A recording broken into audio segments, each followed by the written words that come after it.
ខ្ញុំបាទសូមជម្រាបសួរសូមជម្រាបជូននៅខ្លឹមសារនៃជំនួបរបស់សម្ដេចតេជោប្រមុខរដ្ឋស្ដីទីនៅថ្ងៃទី24ខែមីនាឆ្នាំ2026នេះដែលសម្ដេចតេជោបានអនុញ្ញាតឲ្យឯកឧត្តមសុន សាយវណ្ណស័យដែលជាឯកអគ្គរដ្ឋទូតថ្មីរបស់សាធារណរដ្ឋប្រជាធិបតេយ្យប្រជាមានិតឡាវបានជួបជុនសារតាំងនៅវិមានសាមគ្គីភាពជាកិច្ចចាប់ផ្ដើមដំបូងសម្ដេចតេជោក្នុងព្រះបរមនាមប្រកាសណាព្រះមហាក្សត្រនៃប្រជាជនជាតិកម្ពុជាបានសម្ដែងនៅការស្វាគមន៍និងអបអរសាទរចំពោះឯកឧត្តមអគ្គរដ្ឋទូតថ្មីដែលត្រូវបានតែងតាំងជាអគ្គរដ្ឋទូតប្រចាំនៅប្រជាជនជាតិកម្ពុជាសម្ដេចតេជោចាត់ទុកវត្តមានដ៏ឆាប់រហ័សរបស់ឯកឧត្តមសុន សាយវណ្ណស័យដែលជាឯករដ្ឋទូតឡាវប្រចាំនៅប្រទេសកម្ពុជាក្នុងពេលដ៏ឆាប់រហ័សនេះគឺបង្ហាញអំពីការផ្ដល់តម្លៃខ្ពស់ពីភាគីឡាវចំពោះទំនាក់ទំនងរវាងកម្ពុជានិងឡាវនៅក្នុងឱកាសនោះឯកឧត្តមអគ្គរដ្ឋទូតថ្មីឯកឧត្តមសុន សាយវណ្ណស័យបានសម្ដែងការអរគុណជាអនេកប្បការចំពោះសម្ដេចអគ្គមហាសេនាបតីជូហ៊ុនសែនដែលបានអនុញ្ញាតឲ្យឯកឧត្តមបានជួបជូនសារតាំងនៅក្នុងឱកាសនេះឯកឧត្តមបានរំលេចអំពីទំនាក់ទំនងរវាងកម្ពុជានិងឡាវនាពេលកន្លងមកក៏ដូចជានាពេលបច្ចុប្បន្នជាទំនាក់ទំនងដ៏ល្អប្រសើរដែលភាគីទាំងពីរជាដៃគូយុទ្ធសាស្ត្រគ្រប់ជ្រុងជ្រោយគង់វង្សនឹងយូរអង្វែងជាមួយគ្នាហើយមិត្តភាពនៃទំនាក់ទំនងរវាងកម្ពុជានិងឡាវជាមិត្តភាពដែលមានប្រវត្តិសាស្ត្រនៃការ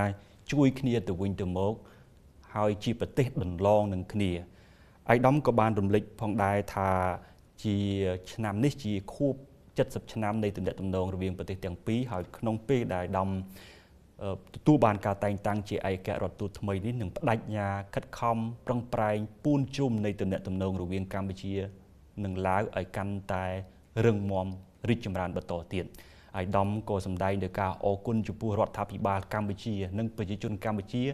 ដែលតែងតែជួយដល់ប្រទេសឡាវប្រជាជនឡាវគ្រប់កលៈទេសៈជាពិសេសនៅក្នុងបរិបទ COVID-19 កន្លងទៅកម្ពុជាបានចូលរួមចំណែកជួយក្នុងការផ្ដល់វ៉ាក់សាំងនិងសម្ភារៈបច្ចេកទេសមួយចំនួនទៀតនៅក្នុងបញ្ហា COVID-19 ដែលជាការចងចាំនិងការដឹងគុណពីសំណាក់ប្រជាជនឡាវនៅក្នុងឱកាសនោះសម្ដេចតេជោបានសម្ដែងនៅការពេញចិត្តចំពោះការលើកឡើងរបស់ឯកឧត្តមអគ្គរដ្ឋទូតថ្មីដែលលើកឡើងជុំវិញបរិបទនៃទំនាក់ទំនងរវាងកម្ពុជានិងឡាវដែលមានភាពជិតស្និទ្ធជាមួយគ្នាសម្ដេចបានលើកឡើងថាកម្ពុជានិងឡាវមានប្រវត្តិសាស្ត្រ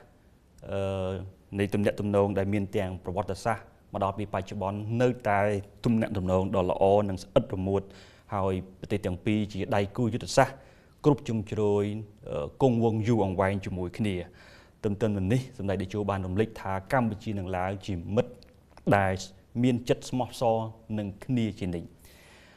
បន្ថែមពីលើនេះសម្ដេចតេជោក៏បានជំរុញនៅទំនាក់ទំនងបន្ថែមទៀតឲ្យភាគីទាំងពីរពង្រីកនៅកិច្ចសហប្រតិការជាមួយគ្នានៅក្នុងក្របខ័ណ្ឌនៃទំនាក់ទំនងពាណិជ្ជកម្មសេដ្ឋកិច្ចនិងការវិនិយោគ